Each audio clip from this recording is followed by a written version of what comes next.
qua đầm à sai thiệt đặc mà cái tiếng ạ lệ musician thật đặc nắc ai ta số nông độ khóc mấy bao rồi chú nia kan xoay đi chú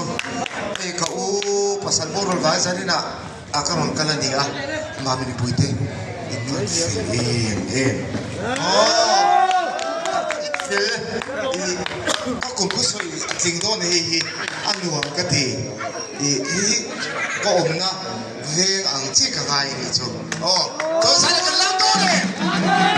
làm đi sang một quỹ đất rồi cái này dây đâu một mấy giờ nó kinh lắm lắm lắm lắm